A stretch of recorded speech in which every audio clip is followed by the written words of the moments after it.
പാകിസ്ഥാൻ സൈന്യത്തെ വിൽപ്പനയ്ക്ക് വെച്ചിരിക്കുകയാണോ അസിം മുനീർ? ഗസയിൽ സന്നദ്ധ പ്രവർത്തനത്തിനായി അയക്കാനുള്ള സൈനികർക്ക് വിലയിട്ടതിനു പിന്നാലെ വിവാദത്തിലായിരിക്കുകയാണ് Pakistan. Army chief general Asim Munir ഒരു സൈനികന് 8 ലക്ഷം രൂപ വീതം നൽകണമെന്ന് ഇസ്രായേലിനോട് ആവശ്യപ്പെട്ടതായാണ് റിപ്പോർട്ട്.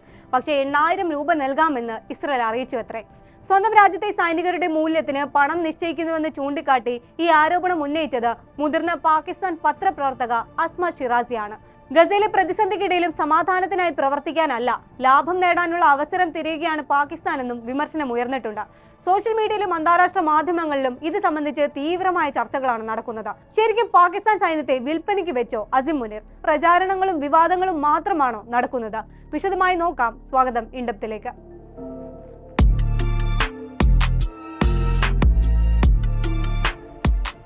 2025 ഒക്ടോബർ അവസാനത്തോടെയാണ് ഈ വിവാദങ്ങളുടെ തുടക്കം. US പ്രസിഡന്റ് ഡൊണാൾഡ് ട്രംപ് ഗസയിൽ മുന്നോട്ട് വെച്ച 20 സമാധാന പദ്ധതിയുടെ ഭാഗമായിരുന്നു അവിടെ ഒരു ഇന്റർനാഷണൽ സ്റ്റെബിലൈസേഷൻ ഫോഴ്സിനെ, അതായത് ഒരു താൽക്കാലിക അന്താരാഷ്ട്ര സ്ഥിരതാ സേനയെ വിന്യസിക്കുക എന്നത്. ഇസ്രായേലുമായും ഈജിപ്തുമായും ചേർന്ന് അതിർത്തി പ്രദേശങ്ങൾ സുരക്ഷിതമാക്കുക, ആയുധങ്ങൾ കടത്തുന്നത് തടയുക, ഗസ പുനർനിർമ്മാണത്തിനുള്ള സാധനങ്ങൾ വേഗത്തിലും സുരക്ഷിതമായും എത്തിക്കുക തുടങ്ങിയവയാണ് ഈ സേനയുടെ ദൗത്യം. അമേരിക്കൻ സൈന്യം ഗസയിൽ ഉണ്ടാകില്ലെന്നും മറ്റ് അന്താരാഷ്ട്ര പങ്കാളികളുമായി ചേർന്ന് ISF രൂപീകരിക്കുമെന്നുമായിരുന്നു പ്രഖ്യാപനം. പിന്നാലെ ട്രംപിന്റെ ഈ പദ്ധതിക്ക് പിന്തുണ പ്രഖ്യാപിച്ചുകൊണ്ട് പാകിസ്ഥാൻ രംഗത്തെത്തി.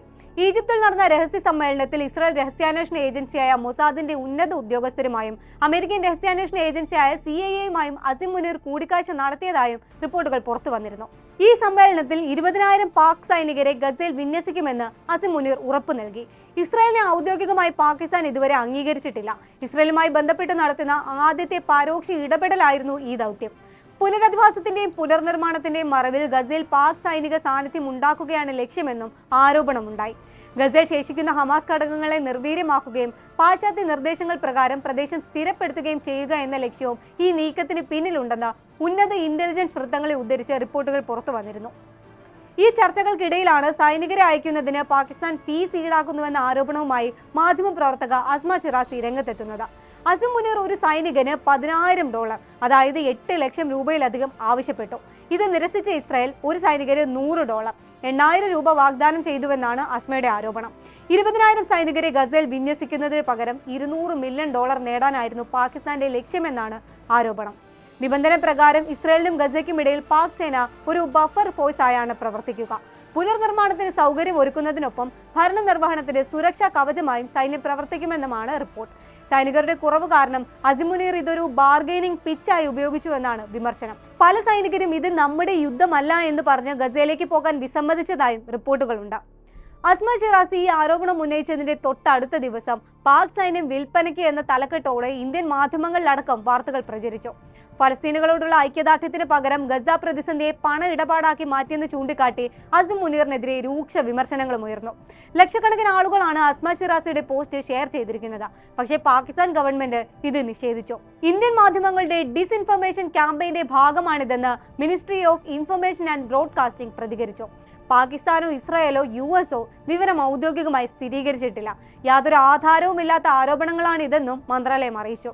എക്സിൽ failed state Pakistan army for sale എന്നീ ഹാഷ്ടാഗുകൾ ട്രെൻഡിംഗ് ആയിരുന്നു. ഇന്തോനേഷ്യയും അസർബൈജാനും സമാന ദൗത്യത്തിന് തയ്യാറെടുക്കുന്നുണ്ട്. എന്നാൽ ഫലസ്തീന് പിന്തുണയെന്ന് പറഞ്ഞ് പണത്തിന് സൈന്യത്തെ വിൽക്കുകയാണ് പാകിസ്ഥാൻ എന്ന സോഷ്യൽ മീഡിയയിൽ കടുത്ത വിമർശനങ്ങൾ ഉയർന്നു. വിഷയത്തിൽ ഇസ്രായേലിന്റെ ഭാഗത്തു നിന്ന് ഇതുവരെ പ്രതികരണങ്ങളൊന്നും തന്നെ ഉണ്ടായിട്ടില്ല. അസ്മ ഷിറാസിയുടെ ആരോപണങ്ങൾക്ക് പക്ഷേ കൃത്യമായ തെളിവുകളൊന്നും അവർ നൽകിയിട്ടില്ല. ഏത് സോഴ്സിൽ നിന്നാണ് അവർക്ക് ഈ വിവരം ലഭിച്ചത് എന്നതും അജ്ഞാതമാണ്. പാകിസ്ഥാൻ ഇസ്രായേലിനോട് പണം ആവശ്യപ്പെട്ടതിൽ അതിശയിക്കേണ്ടതില്ല എന്ന് പലരും ചൂണ്ടിക്കാട്ടുന്നുണ്ട്. വാടക സൈന്യം എന്നൊരു ചരിത്രം തന്നെയുണ്ട് ആ രാജ്യത്തിന്. അമേരിക്കയുടെ 2 അഫ്ഗാൻ യുദ്ധങ്ങളിൽ താലിബാനെതിരെ സൈനികരെ വിന്യസിച്ച് ബില്യൺ കണക്കിന് ഡോളർ പാകിസ്ഥാൻ നേടിയിരുന്നു. 1979 മക്കയിലെ ഗ്രാൻഡ് മോസ്ക് പിടിച്ചെടുത്ത ജുഹൈമാൻ അൽ ഉത്തൈബയുടെ സായുധ സംഘത്തെ നേരിടാൻ റിയാദ് പാകിസ്ഥാൻ സൈന്യത്തിന്റെ സഹായമാണ് തേടിയത്. കമാൻഡോകളെ അയച്ച പാകിസ്ഥാന് സൗദി സാമ്പത്തിക സഹായവും എണ്ണ വിതരണവും നൽകി. 2022 ഖത്തറിലെ ഫിഫ വേൾഡ് കപ്പിൽ സുരക്ഷയ്ക്കായി സൈനികരെ വിന്യസിച്ചതിൽ നിന്നും സാമ്പത്തിക നേട്ടമുണ്ടാക്കിയിരുന്നു പാകിസ്ഥാൻ. നിലവിലെ വിവാദത്തിൽ പാകിസ്ഥാനിൽ നിന്നും പ്രതിഷേധങ്ങൾ ഉയർന്നിട്ടുണ്ട്.